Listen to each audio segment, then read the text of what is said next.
بسم اللہ الرحمن الرحیم۔ ایک روز گھر سے باہر سب بچے کھیل رہے تھے۔ انہوں نے دیکھا کہ دو آدمی آئے۔ یہ بڑے حسین و جمیل، خوبصورت اور شاندار آدمی تھے۔ نہایت عمدہ لباس پہنے ہوئے تھے۔ انہوں نے حضرت محمد صلی اللہ علیہ وآلہ وسلم کو اٹھایا اور ان کو الگ لے گئے۔ اس وقت آپ صلی اللہ علیہ وآلہ وسلم کی عمر مبارک 4 سال تھی۔ بچے دوڑتے ہوئے گھر پہنچے۔ وہاں سے حضرت حلیمہ اور ان کے شوہر دوڑتے ہوئے آئے۔ دیکھا محمد صلی اللہ علیہ وآلہ وسلم اپنی جگہ موجود ہیں اور کوئی وہاں آدمی موجود نہیں۔ محمد صلی اللہ علیہ وآلہ وسلم خوش و خرم ہیں، مسکرا رہے ہیں، البتہ چہرے پر کچھ اثر ہے۔ ان سے پوچھا، بیٹا کیا ہوا؟ کون آدمی تھے؟ وہ تمہیں کیوں اٹھا کر لائے تھے اور وہ کہاں چلے گئے؟ حضور صلی اللہ علیہ وآلہ وسلم نے اپنی معصوم زبان سے سارا قصہ سنا دیا کہ ان دونوں نے مجھے لٹا کر یہاں سے یہاں تک سینہ کی طرف اشارہ کرتے ہوئے چاک کیا، پھر گوشت کا ایک لوتھڑا نکالا، اس کو چیر کر سیاہ دانہ اس میں سے نکالا، صاف پانی ان کے پاس تھا، اس سے دھویا، پھر اس کو اپنی جگہ پر رکھ دیا اور ٹھیک کر کے چلے گئے۔ مجھے تکلیف کچھ نہیں ہوئی بلکہ ٹھنڈک سی معلوم ہوئی اور اب تک معلوم ہو رہی ہے۔ حضرت حلیمہ اور حضرت حارث نے حضور صلی اللہ علیہ وآلہ وسلم کو چمکارا، پیار کیا، سینے سے لگا کر گھر لے آئے۔ دوسری بار شک صدر کا واقعہ آپ کو 10 سال کی عمر میں پیش آیا۔ یہ حضرت ابو ہریرہ سے صحیح ابن حبان اور دلائل ابن نعیم وغیرہ میں مذکور ہے۔ جب دوسری مرتبہ شک صدر ہوا تو آپ صلی اللہ علیہ وآلہ وسلم خوف زدہ ہو کر جلدی سے اپنی والدہ کے پاس چلے گئے اور سارا ماجرا بیان کیا۔ آپ کی والدہ چونکہ یہ باتیں جانتی تھیں کہ آپ پر ضرور نبوت ہوگی،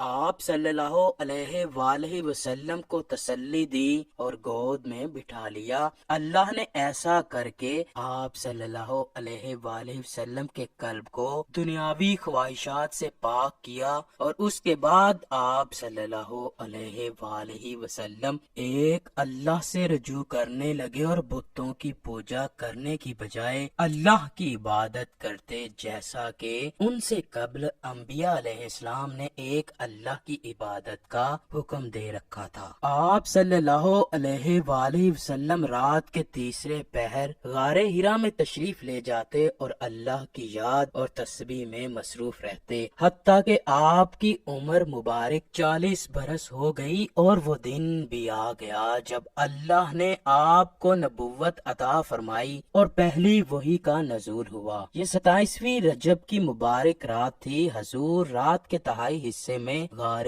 ہرا میں عبادت میں مصروف تھے کہ اچانک حضرت جبرائیل آپ کی خدمت میں حاضر ہوئے، آپ کو سلام کیا اور پہلے کی طرح آپ کا سینہ مبارک چاک کیا، اسے آب زمزم سے 3 مرتبہ دھویا اور اسی طرح آپ کے قلب مبارک کو دوبارہ اس کی جگہ پر رکھ دیا۔ اس کے بعد جبرائیل علیہ السلام آپ سے مخاطب ہوئے اور کہا، اے محمد صلی اللہ علیہ وآلہ وسلم، پڑھیے اپنے رب کے نام سے جس نے انسان کو جمے ہوئے خون سے پیدا کیا۔ آپ نے فرمایا، میں پڑھنے والا نہیں۔ جبرائیل نے فرمایا، اے محمد صلی اللہ علیہ وآلہ وسلم، پڑھیے اپنے رب کے نام سے جس نے انسان کو وہ علوم سکھائے جس کا اسے پہلے علم نہ تھا۔ آپ نے وہی جواب دیا۔ جبرائیل نے تیسری مرتبہ کہا، اے محمد صلی اللہ علیہ وآلہ وسلم، پڑھیے کہ آپ کا رب بڑا رحیم ہے۔ آپ نے پھر وہی جواب دیا۔ اس کے بعد جبرائیل نے آپ کو پکڑ کر اپنے سینے سے لگایا اور دنیا کے تمام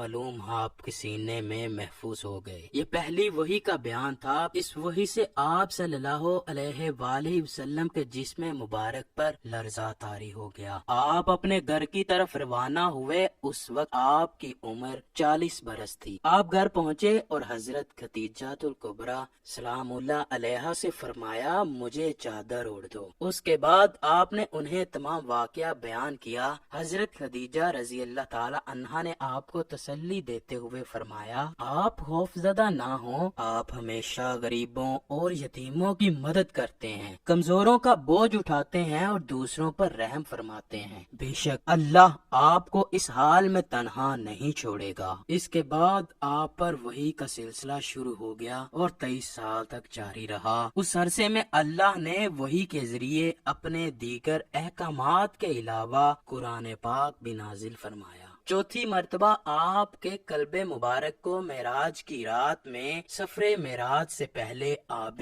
زمزم سے دھویا گیا تھا۔ دوستو یہ تھے شک صدر کے واقعات۔ پہلی مرتبہ شک صدر کی حکمت یہ تھی کہ حضور صلی اللہ علیہ وآلہ وسلم ان وسوسوں اور خیالات سے محفوظ رہیں جن میں بچے مبتلا ہو کر کھیل کود اور شرارتوں کی طرف مائل ہو جاتے ہیں۔ دوسری بار 10 برس کی عمر میں شک صدر ہوا تاکہ جوانی کی پر آشوب شہوتوں کے خطرات سے آپ بے خوف ہو جائیں۔ تیسری بار غار ہرا میں شک صدر ہوا اور آپ صلی اللہ علیہ وآلہ وسلم کے قلب میں نور سکینہ بر دیا گیا تاکہ آپ وحی الہی کے عظیم اور گراں بوجھ کو برداشت کر سکیں۔ چوتھی مرتبہ شب معراج میں آپ صلی اللہ علیہ وآلہ وسلم کا مبارک سینہ چاک کر کے نور و حکمت کے خزانوں سے معمور کیا گیا تاکہ آپ کے قلب مبارک میں اتنی وسعت اور صلاحیت پیدا ہو جائے کہ آپ دیدار الہی کی تجلیوں اور کلام